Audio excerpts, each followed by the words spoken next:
Russell pekee kwa kuwa Mtanzania wa kwanza kutoa tuzo ya dhahabu katika marathon ya dunia ya 2025.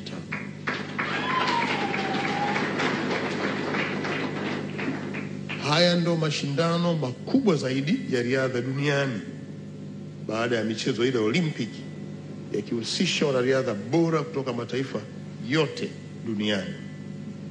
Japokuwa Tanzania imewahi kushuhudia mashujaa kama Philbert Bayi waliotuletea heshima kubwa katika mbio za kimataifa, mafanikio ya Simbu yanatufanya tuinue vichwa kwa fahari kwa kuwa amevunja rekodi ya kutuonyesha kuwa hata kwenye marathon ya dunia wa Tanzania tunaweza kushinda. Hapa sasa Mheshimiwa Dr. Samia Suluhu Hassan, Rais wa Jamhuri ya Muungano wa Tanzania, ameungana Watanzania wote kumpongeza shujaa wetu, mwanariadha Staff Sergeant Felix Simbu, na ameipongeza Wizara ya Habari, Utamaduni na Sanaa, Michezo iweze kuhakikisha kwamba inainua viwango vya wanamichezo na kuhakikisha kwamba Felix Simbu anaendelea na viwango hivyo ili aweze kushinda mbio nyingine zingine zilizofuata. Mheshimiwa Rais anaendelea kumpongeza sana kwa ushindi huu, kwani umesaidia kuitangaza nchi yetu na kupeperusha bendera ya taifa letu katika jukwaa la kimataifa. Na leo hii Mheshimiwa Rais atasema neno kwa Simbu.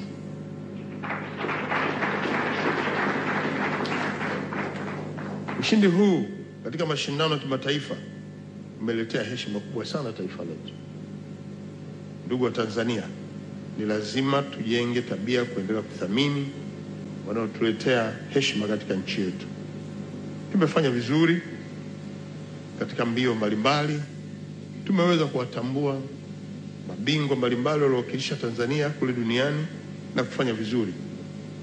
Leo hii tunatumia hapa kuwakumbuka na kuwaenzi wanamichezo mahiri wa Tanzania ambao walituletea heshima kubwa katika mashindano makubwa ya kimataifa. Kwa uchache, wanamichezo hao ni pamoja na Philbert Bayi wa mbio za riadha, tupige makofi mengi sana kwake. Gidamis Shahanga kwenye michezo ya riadha.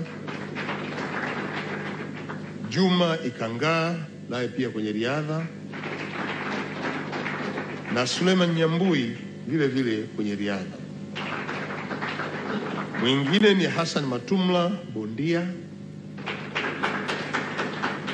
pamoja na wanamichezo wengi waliopeperusha vyema bendera nchi yetu katika mashindano makubwa ya dunia, ikiwemo michezo ya Jumuiya ya Madola, mashindano ya Olympic, pamoja na michezo ya African ambayo African Games, akiwemo na rais wa shirikisho la riadha Tanzania. Tupige makofi na yeye. Ndugu wana michezo, pia tumejumuika hapa mchana huu kuwapongeza wana michezo wengine ambao wamefanya vizuri zaidi katika mashindano mbalimbali ya kimataifa kama ifuatavyo.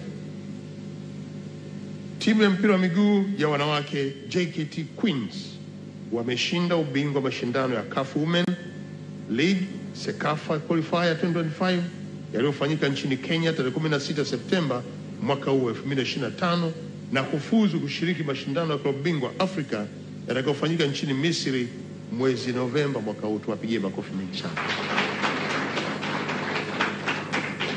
Tunayo timu ya mpira wa miguu kwa watu wenye ulemavu Tembo Warriors iliyoshinda nafasi ya pili katika mashindano ya Afrika Mashariki na Kati Sekafa yaliyofanyika nchini Burundi tarehe 13 Septemba 2025. Piga makofi mengi kwa.